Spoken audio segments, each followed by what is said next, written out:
চব্বিশের এই দিনে সরকারের রক্তচক্ষু উপেক্ষা করে ঘোষণা করা হয় ফ্যাসিবাদী সরকার পতনের এক দফা। সর্বাত্মক আন্দোলনে ঝাঁপিয়ে পড়ার ডাক দেন বিএনপি মহাসচিব।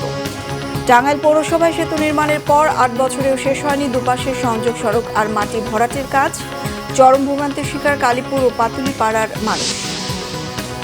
পাকিস্তানের খাইবার পাখতুনখোয়া প্রদেশের সোয়াতে পুলিশ স্টেশনে আত্মঘাতী হামলা, ৬ পুলিশ সহ নিহত অন্তত ১৫, আহত আরও ১৮ জন।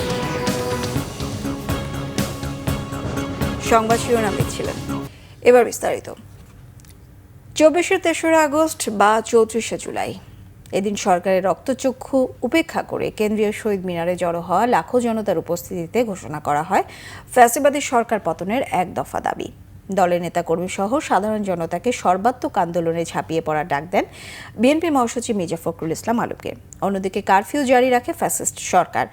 আন্দোলনের তীব্রতায় ঘাবড়ে গিয়ে ছাত্রদের সাথে আলোচনার আহ্বান জানান তৎকালীন ফ্যাসিস্ট প্রধানমন্ত্রী শেখ হাসিনা। আরও জানাচ্ছেন নাবিল জাহাঙ্গীর।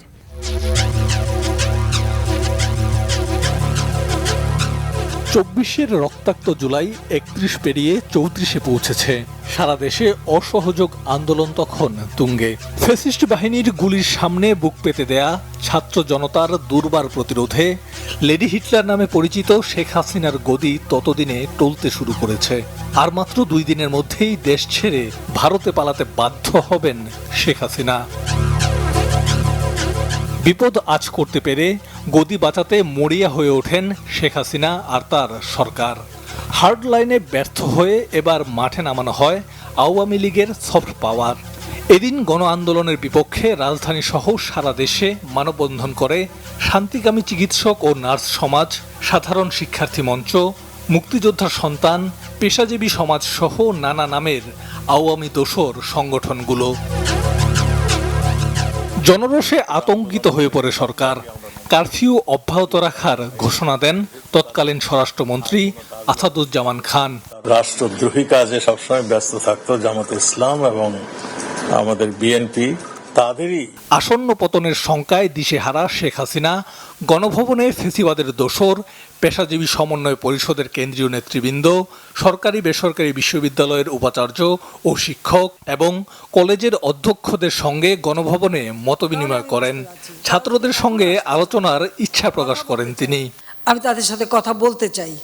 অন্যদিকে ফ্যাসিস্ট সরকারের কফিনে শেষ পেরেক ঠুকে দেওয়ার প্রস্তুতি চলছে। ঐতিহাসিক এই দিনে ছাত্রদের যৌক্তিক আন্দোলনে সব ধরনের সহযোগিতা দেওয়ার ঘোষণা দেন বিএনপি মহাসচিব মির্জা ফখরুল ইসলাম আলমগীর। ছাত্রদের সাথে দেশবাসী ও নেতাকর্মীদের ঝাঁপিয়ে পড়ার আহ্বান জানান তিনি। এই আন্দোলনে আমাদের শুধু সমর্থন নয়, আমাদের সর্ব রকমের সহযোগিতার সহমত তাদের সঙ্গে থাকবে। দেশের সকল নেতাকর্মীকেও আমরা এই আহ্বান জানাতে চাই যে ছাত্রদের এই যৌক্তিক আন্দোলনে সকলের সর্বাত্মক সহযোগিতা প্রদান করা। স্বৈরাচার সরকারের পদত্যাগের দাবি করে অন্তর্বর্তী সরকারের কাছে ক্ষমতা হস্তান্তরের দাবি জানায় গণতন্ত্র মঞ্চ। রাষ্ট্র ব্যবস্থার আসলে সংস্কার করা একদম জরুরি হয়ে গেছে। আন্দোলনের নামে দেশের এই দুর্দিনে পিছিয়ে থাকেননি দেশের সাংবাদিক সমাজও। সারা দেশে হত্যা নির্যাতনের প্রতিবাদে বিক্ষোভ সমাবেশ ও মিছিল আয়োজন করেন তারা। রাজধানী সহ দেশের বিভিন্ন জায়গায় বিক্ষোভ ও গণমিছিল করে বৈষম্য বিরোধী শিক্ষার্থীরা। গাজীপুরের মাওনায় আন্দোলনকারীদের সাথে পুলিশের ব্যাপক সংঘর্ষ হয়। এদিনও সারা দেশে গুলিবিদ্ধ হয় অসংখ্য শিক্ষার্থী। পূর্ববর্তী কর্মসূচি অনুযায়ী কারফিউ উপেক্ষা করে সেদিন বিকালে রাজধানীর বিভিন্ন প্রান্ত থেকে বিক্ষোভ মিছিল নিয়ে শহীদ মিনারে পৌঁছাতে থাকে ছাত্র জনতার ঢল। বিক্ষুব্ধ জনতার সমুদ্রে গণমানুষের প্রাণের চাওয়া সরকার পতনের এক দফা দাবি ঘোষণা করেন বৈষম্য বিরোধী ছাত্র আন্দোলনের অন্যতম সমন্বয়ক নাহিদ ইসলাম। বাংলাদেশের মানুষের জীবনের নিরাপত্তা, সমাজের ন্যায় বিচার প্রতিষ্ঠার জন্য আমরা এক দফার সিদ্ধান্তে উপনীত হয়েছি। ৩৪ জুলাইয়ে ফ্যাসিস্ট সরকারের ভবিষ্যৎ নির্ধারণ হয়ে যায়। দেশের আপামর জনতা বিনা ভোটের সরকারকে উৎখাতে প্রতিজ্ঞাবদ্ধ হয়ে চূড়ান্ত লড়াইয়ের প্রস্তুতি নিতে শুরু করে। নাবিল জাহাঙ্গীর, বাংলা ভিশন, ঢাকা। টাঙ্গাইল পৌরসভার কালীপুর ও পাতুলিপাড়া এলাকার মানুষের দীর্ঘদিনের ভোগান্তির কারণ হয়ে দাঁড়িয়েছে একটি অর্ধনির্মিত সেতু। লৌহজং নদীর পার ঘেঁষে 2018 সালে সেতুটির নির্মাণ কাজ শেষ হলেও নির্মিত হয়নি দুই পাশের সংযোগ সড়ক ও মাটি ভরাটের কাজ। ফলে 8 বছর ধরে জনসাধারণের কোনো কাজে আসছে না সেতুটি। ঝুঁকি নিয়ে প্রতিদিন ওই রুটে চলাচল করছেন এলাকার শত শত মানুষ। ব্যাহত হচ্ছে স্কুল কলেজের শিক্ষার্থী ও রোগীদের যাতায়াত। চরম ভোগান্তিতে ওই রুট ব্যবহারকারীরা। টাঙ্গাইল প্রতিনিধি আতাউর রহমান আজাদের তথ্যছবিতে বিস্তারিত। এই বেহাল দশা টাঙ্গাইলের কালীপুর ও পাতুলিপাড়ার লৌহজং নদী এলাকার। যাতায়াত সহজ করতে লৌহজং নদীর পার ঘেঁষে সেতু নির্মাণ করা হলেও কোনো কাজ হয়নি দুই পাশের অ্যাপ্রোচ সড়ক ও মাটি ভরাটের। ফলে ব্যবহারের অনুপযোগী ব্যয়বহুল সেতুটি। আর এজন্য ঠিকাদারি প্রতিষ্ঠানকে দুষছেন ব্যবহারকারীরা। বিষয়টি নিয়ে একাধিকবার পৌর কর্তৃপক্ষকে জানানো হলেও মেলেনি কোনো সুরাহা। চরম ভোগান্তিতে পড়তে হচ্ছে কালীপুর, পাতুলিপাড়া ও আশপাশের অন্তত কয়েকটি ওয়ার্ডের শত শত মানুষকে। বেশি কষ্ট পেতে হচ্ছে শিক্ষার্থী ও রোগীদের। আমাদের যে ভোগান্তিটা আর 27 বছর যাবত ব্রিজটা করে দিছে, কিন্তু এক পাশে মাটি ফেলায় দিছে আর এক পাশে মাটি ফেলায় দেয় নাই। হাজার হাজার মানুষ এখানে চলাচল করে, তারপর অনেক মালামাল নিতে হয়। আমাদের এক বস্তা চাউল নিতে হলেও আমাদের কাঁধে করে নিতে হয়, একবার নিতে পারি না, ভাঙে ভাঙে নিতে হয়। এলাকার লোকজন একদম আসতে পারে না, এই অনেক জায়গা ঘুরে আসতে হয় দিক দিয়া। আর যারা আগে পূর্বে এটা করছে তারাই যে চলে গেছে তাদের খবরই নাই। এইগুলো ভাঙ্গা ছিল, আমরা দেখা গেছে নিজেরা চলাচলের জন্য মাথায় করে এই মাটি ফেলাইছি।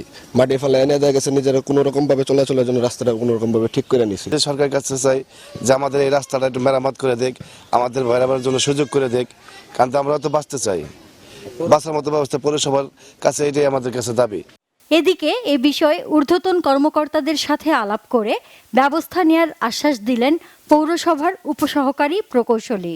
কালভার্টটা 2018 সালে নির্মাণ করা হয়েছে এবং এটা 5 নং ওয়ার্ড ও 7 নং ওয়ার্ডের সংযোগস্থলে এটা নির্মাণ করা হয়েছে এবং বিষয়টা আমরা ইতিমধ্যে হয়েছি, জানতে পেরেছি।